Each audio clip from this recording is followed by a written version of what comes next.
Amós capítulo 7, ¿cuántos lo tenemos?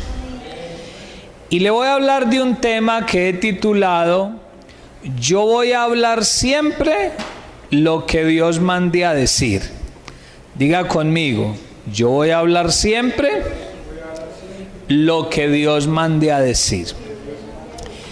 Quiero compartirle esto poniéndome como ejemplo. No siempre es bueno hablar de uno, pero en esta ocasión voy a utilizar ese ejemplo.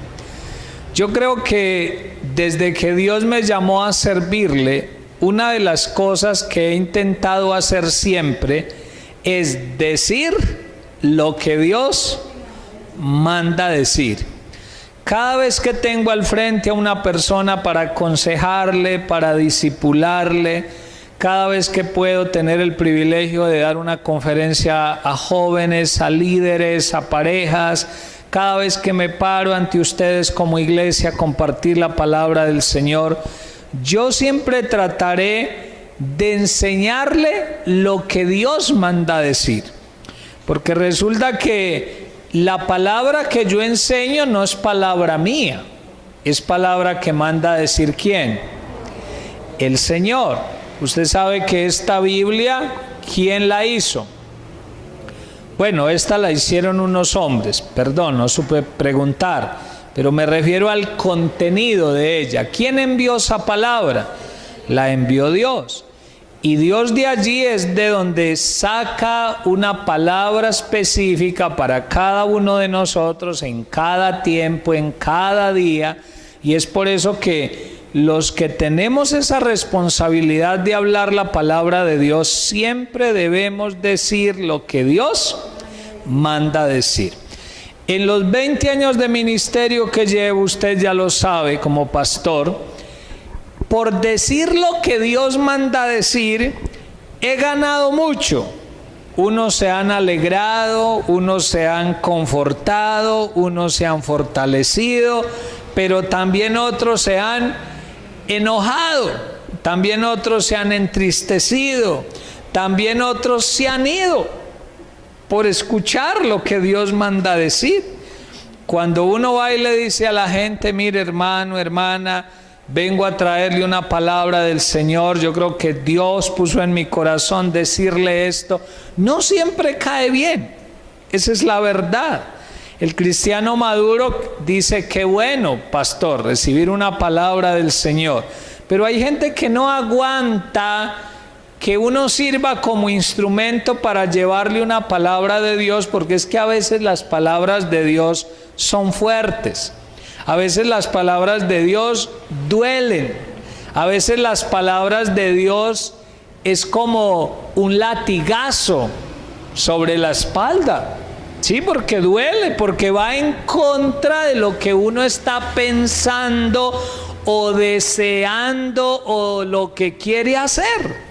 No siempre la palabra de Dios concuerda con lo que uno quiere, ¿cierto que no? Pero la responsabilidad que tenemos usted y yo como hijos de Dios es siempre hablar lo que Dios mande a decir. Hace unos días veíamos, recuerda, el profeta del primer libro de Reyes, que se mantuvo firme en la palabra de Dios, pero luego se torció. Y por torcerse, ¿qué le pasó? Fue muerto, perdió su vida inclusive. Vamos a leer la palabra y ella misma se va a encargar de ilustrarnos esto que le estoy compartiendo en esta hora. Amós capítulo 7, ¿lo tiene? Versículo 1 dice, así me ha mostrado Jehová el Señor. Obviamente ahí está hablando ¿quién? Amós, el profeta. Y dice, así me ha mostrado Jehová el Señor. He aquí, él criaba langostas cuando comenzaba a crecer el heno tardío, y aquí era el heno tardío después de las siegas del rey. Y aconteció que cuando acabó de comer la hierba de la tierra, yo dije, o sea, ¿quién dijo? Amós, Señor Jehová, perdona ahora, ¿quién levantará a Jacob porque es pequeño. ¿Qué pasó entonces? ¿Se arrepintió Jehová de esto? No será, dijo Jehová. Versículo 4. Jehová el Señor me mostró así. He aquí, Jehová el Señor llamaba para juzgar con fuego, y consumió un gran abismo, y consumió una parte de la tierra. Y dije, ¿quién dijo? Otra vez Amós. Señor Jehová, cesa ahora. ¿Quién levantará a Jacob? Porque es pequeño. Se arrepintió Jehová de esto. No será esto tampoco, dijo Jehová el Señor. Luego versículo 7. Me enseñó así. He aquí el Señor estaba sobre un muro hecho a plomo, y en su mano una plomada de albañil. Jehová entonces me dijo, ¿qué ves, Amós? Y dije, una plomada de albañil. Y el Señor dijo, he aquí yo pongo plomada de albañil en medio de mi pueblo Israel. ¿No qué? No lo toleraré más. Los lugares altos de Isaac serán destruidos, y los santuarios de Israel serán asolados, y me levantaré con espada sobre la casa de Jeroboam. Le voy a explicar brevemente hasta allí, y luego seguiremos leyendo los otros versículos. Muchas veces yo le he contado en diferentes enseñanzas que había una palabra de Dios sobre el pueblo de Israel, donde Dios les decía, si ustedes me obedecen, les va a ir bien. Si me obedecen, va a haber bendición, va a haber lluvia, los campos van a producir, van a tener trabajo. Pero también había una palabra de Dios en el sentido de que si el pueblo se alejaba de Dios, ¿qué le ocurría? Iba a venir la escasez, las tierras iban a dejar de producir, el ganado no iba a estar fuerte, que usted sabe que eran las formas de trabajo que había en ese tiempo. Y decía también Dios, van a venir los pueblos enemigos contra ustedes y los van a devastar. Eso lo hemos leído en la palabra del Señor.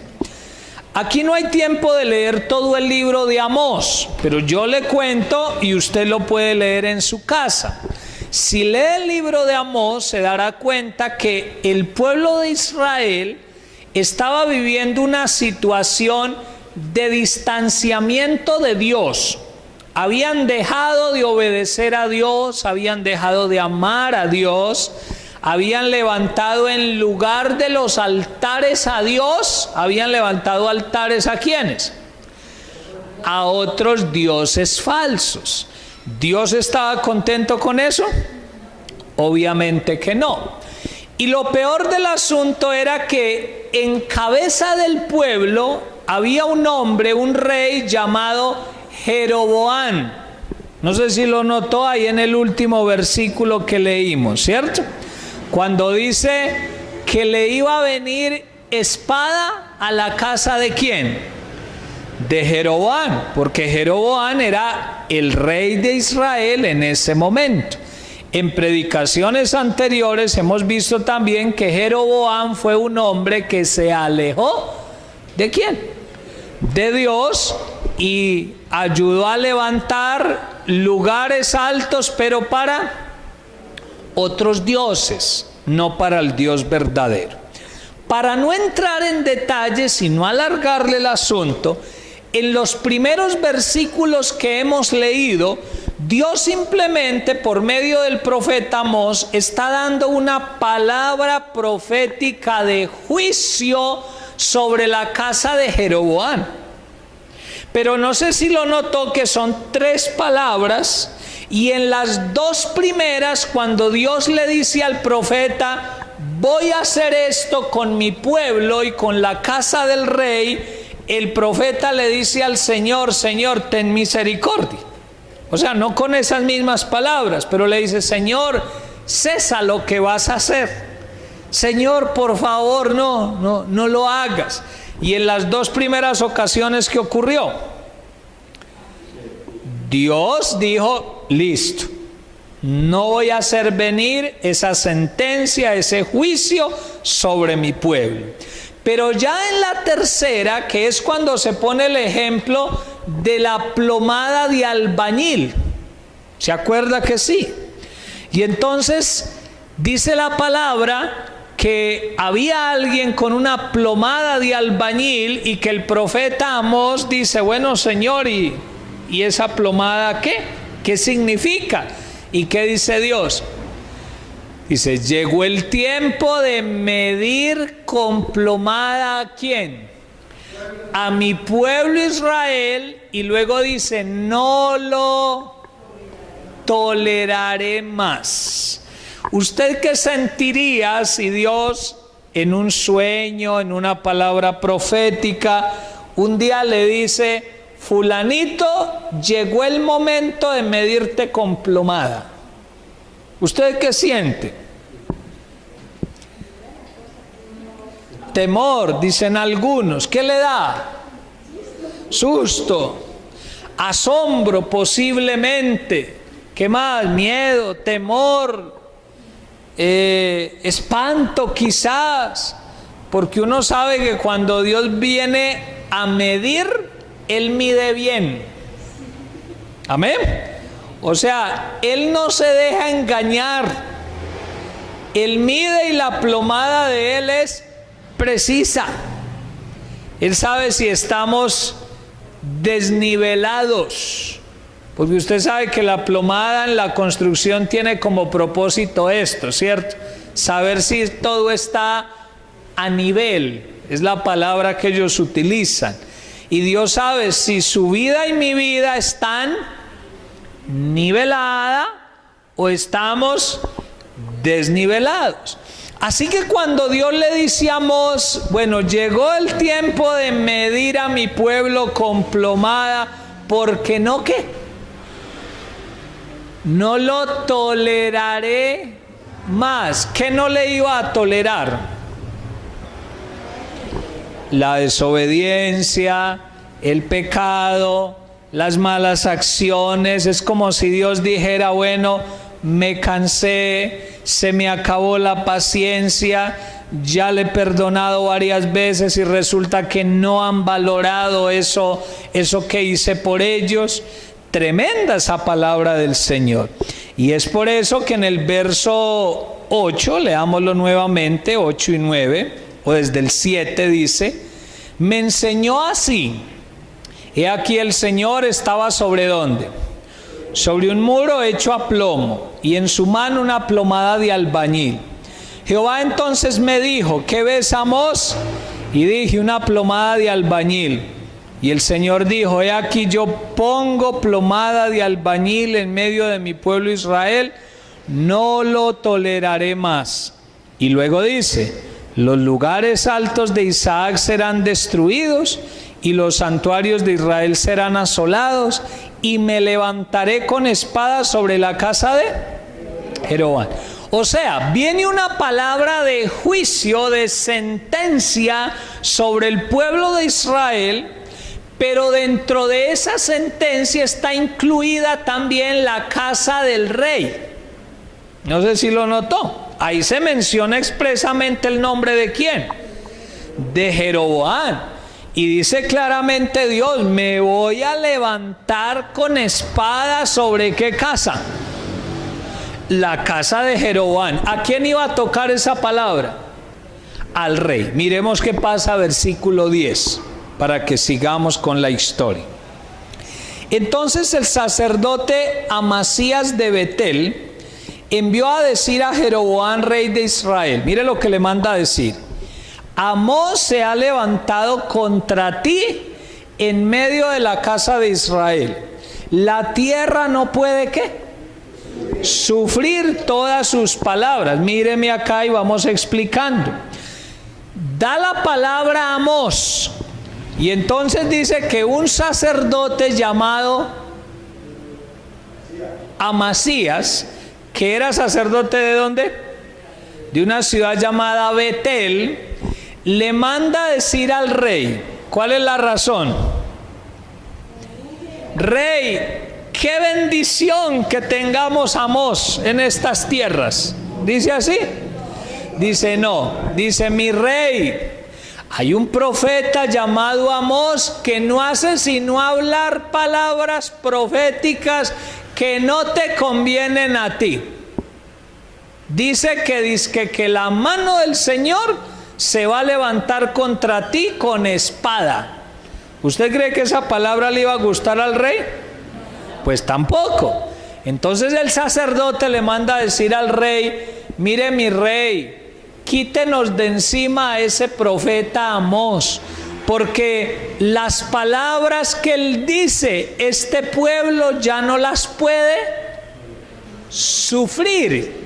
Es la palabra que usa allí, pero yo le he explicado que en esos casos la palabra sufrir, ¿qué significa? Soportar. Entonces es como si el sacerdote estuviera diciendo: mire, esas palabras de ese señor acá no son bien recibidas. Voy a hablar en lenguaje paisa: es ave de mal agüero ese señor, no trae una palabra buena, todo lo que dice es en contra del pueblo, que dice que la mano del Señor está contra el pueblo de Israel, que por el pecado. ¿Y quién lo estaba diciendo? ¿Quién fue el que mandó la razón? Lo tremendo es eso. El que está mandando la razón es un sacerdote, un hombre que tenía la responsabilidad también de hablar palabra de Dios, y se confundió en ese momento. Y mire lo que manda decir al rey Jeroboam. Versículo 11. Sigamos. Porque así ha dicho Amós. O sea, ahí todavía está mandando la razón. Dice: porque así ha dicho Amós: Jeroboam morirá a espada, e Israel será llevado de su tierra ¿en qué? En cautiverio. O sea, la palabra que estaba dando Amós no solo incluía que el rey Jeroboam iba a morir, sino que también el pueblo sería llevado en cautiverio. Traigámoslo a nuestro contexto.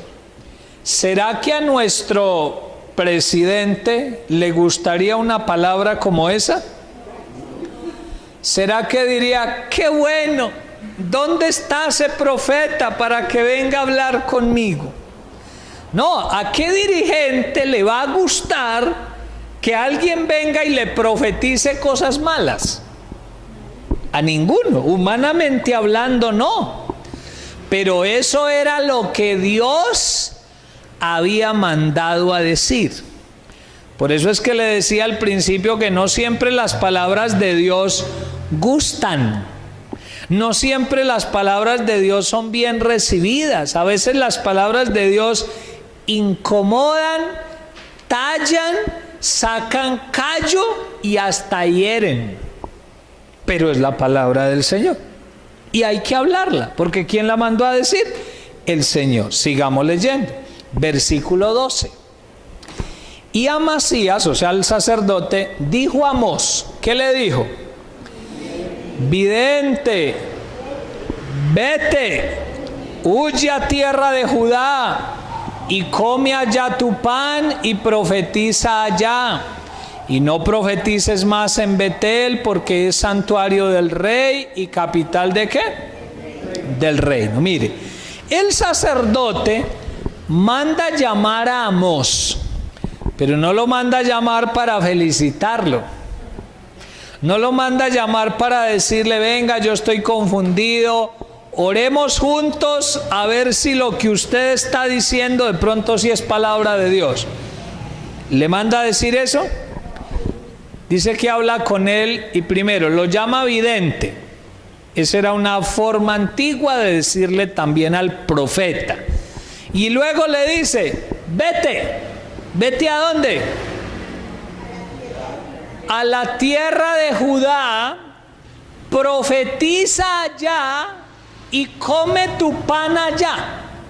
¿Sí logra ver esa frase? Que come tu pan allá. Le explico qué significa eso.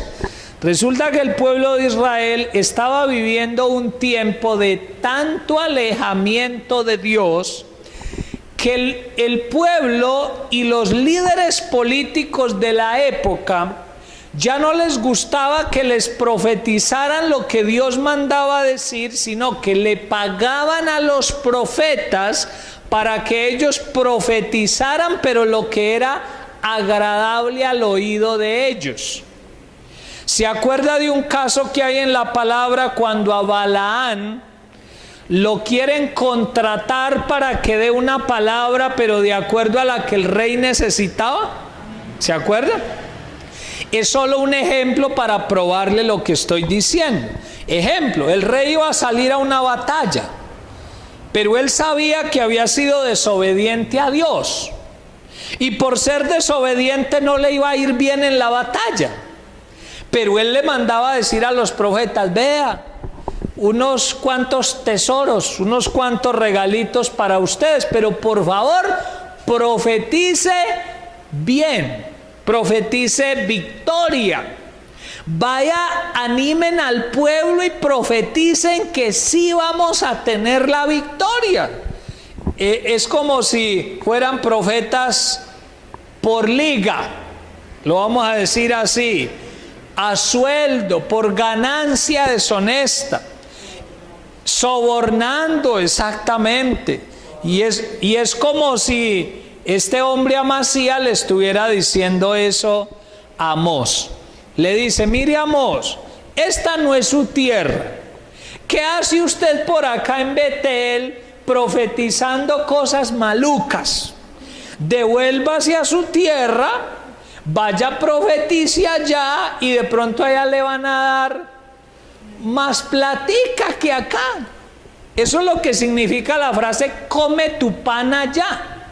O sea, ven y recibe el beneficio, pero allá, en tu tierra. Por acá nada tienes que hacer, porque estás profetizando en un lugar donde queremos mucho al rey. ¿Sí lo notó? Es lo que está pasando ahí. Vamos a ver qué dice Amós, si se deja vender o no. Versículo 14.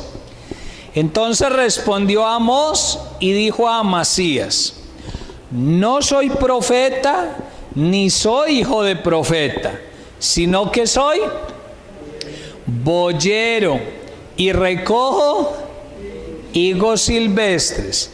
Y Jehová me tomó de detrás del ganado y me dijo: ve y profetiza. ¿A quién? A mi pueblo Israel. Desmenucemos esa respuesta de Amós. Lo primero que él responde es: no soy profeta. Usted sabe que algunas personas desde tiempos antiguos eran profetas.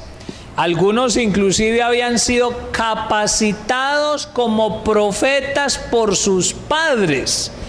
Cuando hemos leído la historia de Eliseo, se habla de una escuela de profetas.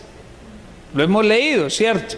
O sea, gente que era llamada por Dios a profetizar, y se tenía como una escuela de profetas donde se les enseñaba a profetizar. Pero lo que está diciendo este hombre Amós es: mire, yo nunca he sido profeta, tampoco soy hijo de profeta, o sea, no soy descendiente de profeta, ni he ido a las escuelas de profetas, nada de eso, sino que soy ¿qué? Dice: soy dos cosas. Soy boyero. ¿Qué significa boyero? Que trabaja con los bueyes, ¿sí? Él ahí más abajito habla de ganado. Dice: el Señor me tomó de detrás del ganado. Por eso es que se llama boyero, uno que pasa arriando bueyes, que trabaja con ganado, que trabaja con bueyes. Ese es un boyero. El otro trabajo que él tenía era recoger higos silvestres. En palabras más sencillas, él conocía de las dos actividades económicas de la época más importantes, que era la ganadería y la agricultura. De ambas sabía, porque está diciendo: soy boyero y también recojo higos silvestres. ¿Qué está diciendo él con eso? Le está diciendo a Amasías, mire, yo no tengo necesidad de venderme por plata, porque es que yo tengo trabajo, yo tengo finca, yo tengo bueyes, está diciendo Amós. Fue Dios el que me tomó ¿de dónde? De detrás del ganado. ¿Y qué me dijo? Ve y profetiza sobre mi pueblo Israel. ¿Qué quiero yo que note de allí? Que Amós estaba seguro de lo que lo había mandado a hacer el Señor. Él dice claramente, dice, mire, yo no estoy acá profetizándole porque mi papá ya ha sido un profeta. No estoy acá porque alguien me mandó a la escuela de profetas. No estoy aquí porque haya sido profeta desde hace muchos años. Dice, no, yo lo que hago es arriar ganado. Soy dueño de ganado y trabajo en la agricultura. Pero estando haciendo eso, mi Dios me llamó a que profetizara sobre mi pueblo. Y por eso estoy aquí, en obediencia a Dios, diciendo lo que Dios mandó a decir. Qué bueno estar seguro del llamado que Dios nos ha hecho. Qué bueno que cuando la gente nos cuestione al respecto, uno no tenga dudas, sino que uno pueda decir, mire, fue Dios el que me llamó a hacer esto. Y si fue Dios, no me avergüenzo, no me apena, porque fue Dios, mi Padre, mi Salvador, el que me llamó a cumplir con este propósito. Y en el caso de él era profetizar la palabra del Señor. ¿Por qué se había venido desde su tierra a Betel? Porque Dios lo había mandado. Si usted lee todo el libro de Amós, se dará cuenta que Amós no vivía en Betel, no había nacido en Betel, era de otro pueblo, era de otra región. Pero ¿por qué estaba allí? En cumplimiento a la orden del Señor, porque él tenía claro que tenía que venir a decir lo que Dios le había mandado a decir. Vamos a ver en qué termina la historia. Versículo 16. Ahora pues, acuérdate que todavía está hablando con Amasías y dice, ahora pues, oye palabra de Jehová. O sea, le va a profetizar. Tú dices, le está diciendo a Amasías, tú dices, no profetices contra Israel, ni hables contra la casa de Isaac. Por tanto, así ha dicho Jehová, tu mujer será ramera en medio de la ciudad, y tus hijos y tus hijas caerán a espada, y tu tierra será repartida por suertes, y tú morirás en tierra inmunda, e Israel será llevado ¿qué? Cautivo, lejos de su tierra. ¿A usted le gustaría estar en los zapatos de Amasías y recibir esa palabra? Obviamente que no, porque es una palabra de esas durísimas de la Biblia, donde viene palabra de Dios a Amós y le dice, mire Amasías, por no haber creído a la palabra de Dios, por no estar de acuerdo en que yo venga y diga la verdad, le van a venir varias cosas a usted. Le dice, primero, a su mujer. ¿Qué le profetiza a la mujer? Se va a volver una ramera. No lo estoy diciendo yo, lo dice la Biblia. Fue Dios el que lo profetizó. Dice, tu mujer se te va a torcer y se va a volver una mujer entregada a la prostitución. Y eso pasó, efectivamente. Luego le profetiza a los hijos y a las hijas del sacerdote. ¿Qué les profetiza? Caerán a espada, o sea, van a morir a filo de espada. Luego le profetiza a la tierra de la cual era dueño Amasías. ¿Y qué le dice? Tu tierra será repartida por suertes. O sea, lo que hoy es tuyo mañana lo van a coger unas personas y se lo van a repartir por suertes, por no haber obedecido y haber atendido a la palabra del Señor. Luego le dice, ¿y tú? O sea, ¿qué palabra había para Amasías? Tú morirás en tierra inmunda. También iba a morir el sacerdote Amasías. Y otra palabra, Israel será llevado cautivo lejos de su tierra. Eso ya lo había dicho en las profecías anteriores, pero se lo está recalcando nuevamente. Vuelvo y pregunto, ¿usted quisiera estar en los zapatos de Amasías? Obviamente que no. Pero ¿por qué vino esa palabra de Dios sobre ese hombre? Por no haber estado dispuesto a escuchar lo que Dios mandaba decir.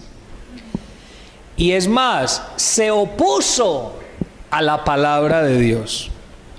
Mire, yo creo firmemente, y esto ya lo hablo con relación al tiempo presente, hermano, puede que se levante un tiempo en que nos prohíban hablar la verdad. Puede que pase eso. Hacia allá apunta este mundo, ¿o no? Si no ha caído en cuenta, despierte. Pero resulta que hacia allá apunta esto. Puede que un día digan, miren, no hablen esa Biblia. No digan que hay cosas que son pecado. Hoy me asombraba algo, estaba en Pereira reclamando unas autorizaciones en una de las EPS. Y entró una jovencita con un tatuaje muy grande en su brazo.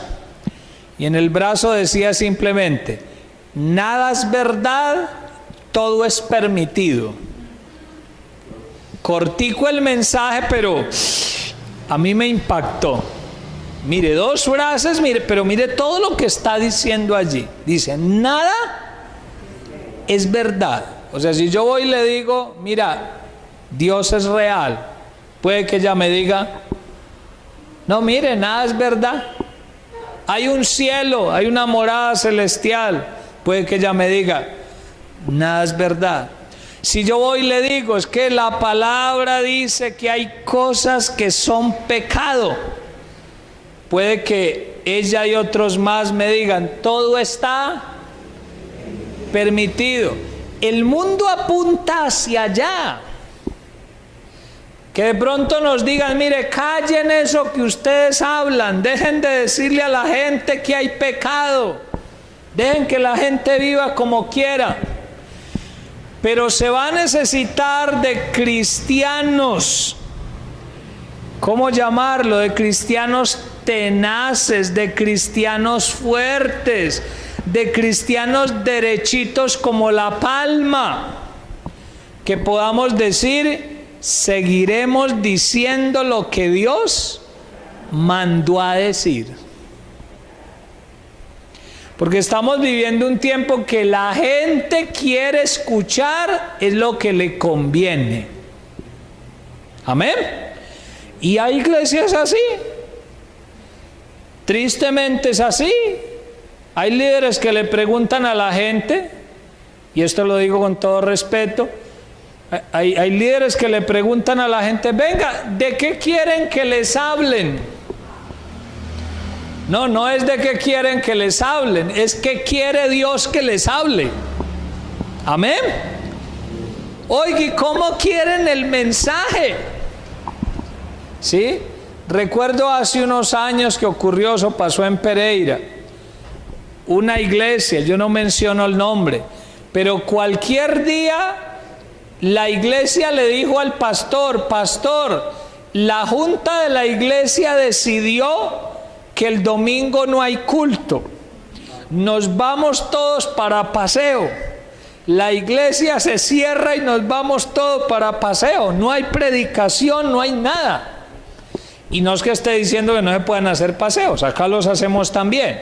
Lo que quiero decir es, ¿sería Dios el que mandó a decir eso?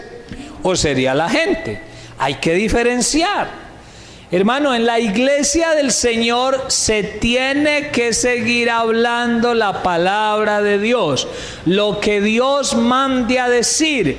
le guste a quien le guste o no le guste al que no le guste, mi responsabilidad y la suya será siempre proclamar lo que Dios mande a decir.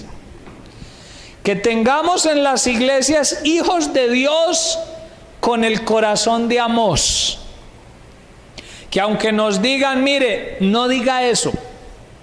Puede que llegue el día en que usted hable en una reunión de padres de familia en un colegio, en el colegio de su hijo, y de pronto le digan, ay no, doña señora, no hable eso aquí. Cuando usted meta la palabra de Dios o los principios de Dios. Puede que un día nos digan eso. Puede que en la universidad al joven un día le digan, no, esas cosas de Dios no las hable acá. Pero se va a necesitar gente tenaz, que camine derecho, que podamos decir, nadie nos hace dejar de decir la palabra del Señor. ¿Cuántos estamos comprometidos con eso, a seguir hablando la palabra de Dios? Cueste lo que cueste. Le guste a quien le guste o le disguste a quien le disguste. Hay que seguir hablando la palabra del Señor. Amén. Uno no puede llegar a esos casos que le propusieron a Amós. ¿Qué tal que a uno como predicador le digan, mire pastor, lo invito a que comparta la palabra, pero por favor no vaya a hablar en contra del pecado? Le pongo ese ejemplo. ¿Qué tal que a mí me inviten a compartir como conferencista y me digan, mire Jonet, invitado a unas conferencias, pero por favor no hable duro contra el pecado? Porque es que la gente se me va si hablan duro contra el pecado. ¿Yo a qué le tengo que decir a esa persona que me invitó? Le digo, no, yo no puedo ir así. Yo tengo que hablar lo que Dios me mande a decir. Y si Dios incluye una palabra contra el pecado, hay que hablar contra el pecado. Cuando Dios dice que se hable en contra del adulterio, hay que hablar en contra del adulterio. Cuando Dios dice que se hable en contra del sexo ilícito, de la deshonestidad, de la corrupción, de la falta de cercanía a Dios, hay que hablar de eso, porque es lo que Dios manda a decir. Para terminarle, si usted sigue leyendo la historia, se va a dar cuenta que lo que profetizó Amós se cumplió, porque era palabra de Dios. Todas esas cosas les ocurrió al rey Jeroboam, al sacerdote Amasías y al pueblo de Israel, porque simplemente era la palabra que Dios había mandado a decir. Amén. Y yo espero y valoro que usted sea de esas personas que siempre sea capaz de recibir la palabra del Señor.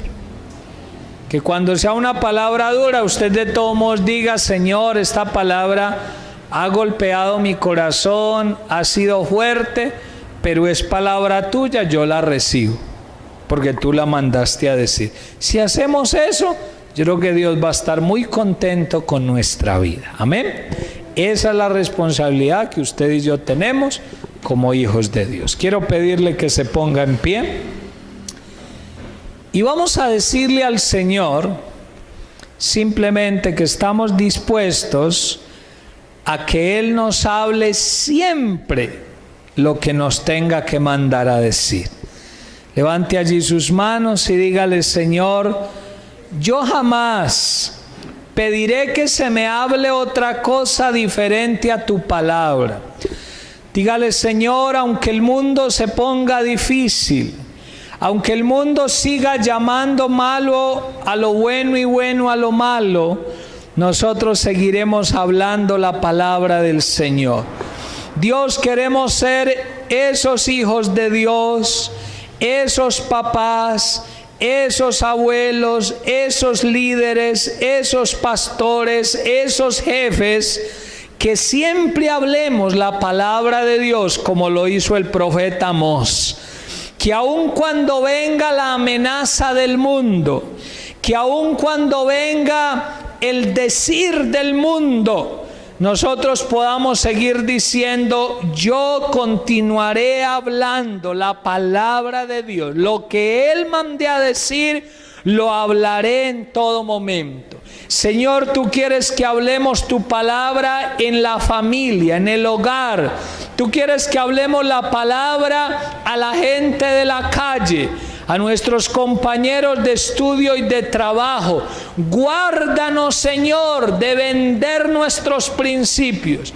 Guárdanos de dejar de hablar tu palabra. Guárdanos, Señor, que no nos corrompamos y empecemos a hablar lo que la gente quiere escuchar. Porque la palabra dice que en los últimos tiempos se van a amontonar maestros que apartarán a la gente de la verdad, que se volverán a las fábulas y que hablarán lo que a la gente le gusta escuchar, pero no la palabra de Dios. Nosotros queremos seguir escuchando tu palabra y hablando tu palabra, cueste lo que cueste, Señor. Seguiremos hablando tu palabra, porque lo que cambia vidas es tu palabra, Señor.